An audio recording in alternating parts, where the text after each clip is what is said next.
उप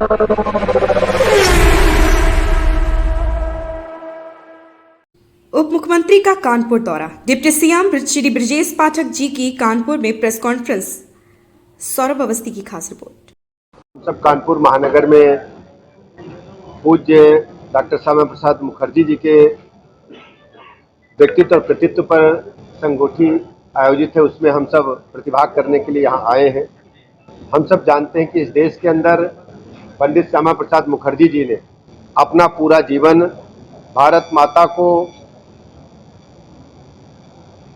आकाश की बुलंदियों को पहुंचाने के लिए समर्पित करने का काम किया।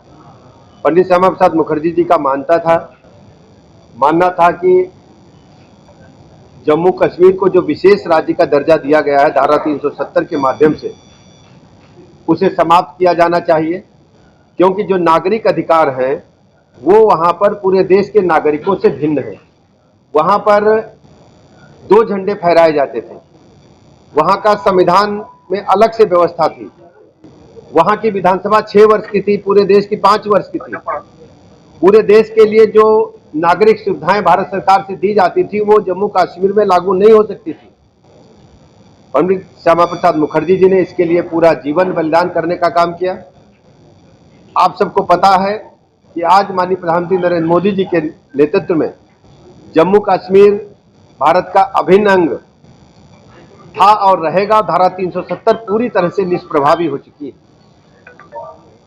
आज हम कह सकते हैं जो सपना पंडित श्यामा प्रसाद मुखर्जी जी ने देखा था वो आदरणीय प्रधानमंत्री नरेंद्र मोदी जी ने, आदरणीय अमित शाह जी ने पूरा करके भारतवासियों को देने का काम किया।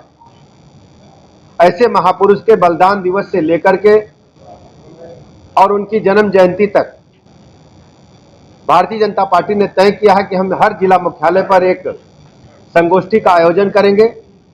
इसके अलावा एक पेड़ मां के नाम, क्योंकि बरसात का मौसम प्रारंभ हो चुका है, भारतीय जनता पार्टी ने, माननीय मोदी जी ने तय किया है कि हर कार्यकर्ता अपने मां के नाम पर एक पेड़ को अवश्य लगाएगा। ढेर सारे कार्यकर्ताओं के चित्र आप सोशल मीडिया पर देखते होंगे, कोई अपने मां के चित्र के साथ है, कोई मां को सशरीर लेकर के है और कुछ बड़े वृक्ष को मां के नाम पर लगा करके उसको पालने का काम कर रहे हैं।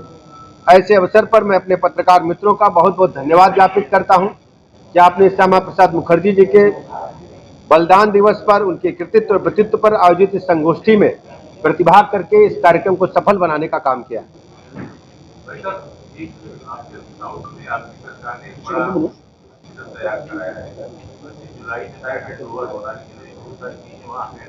आप हैंडओवर से पहले जैसे ही अस्पताल का परिचालन प्रारंभ होगा, सारी व्यवस्थाएं जो अन्योन्य है हम पूरी करेंगे।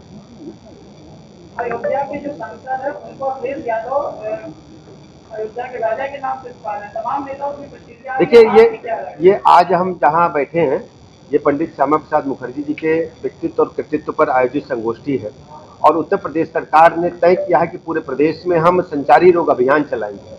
संचारी रोग अभियान के लिए आज हम कानपुर में हमने प्रारंभ किया है।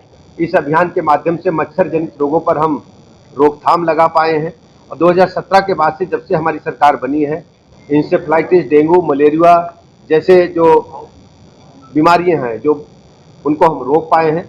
और सबसे बड़ी बात है, इसके साथ ही हमने डायरिया रोको अभियान भी आज ही प्रारंभ किया है। जो हमारे छोटे छोटे बच्चे हैं, ननिहाल हैं, वो स्वच्छता और सफाई के न होने के कारण डायरिया जैसे घातक रोगों से ग्रसित हो जाते हैं, उसके खिलाफ भी आज अभियान हमने प्रारंभ किया है। ORS घोल और इसके जिंक जो इसके दवाइयां हैं वो उपलब्ध हैं।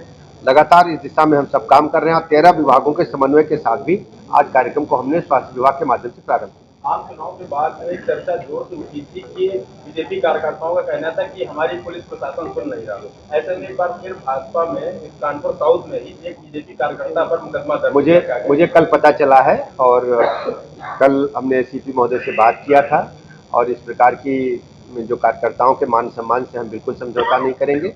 मुकदमा समाप्त होगा और पूरी तरह से जो इस तरीके के गाड़ी रोक करके अभियान चल रहा था इससे हम सहमत नहीं है। इस अभियान को रोका जाना चाहिए।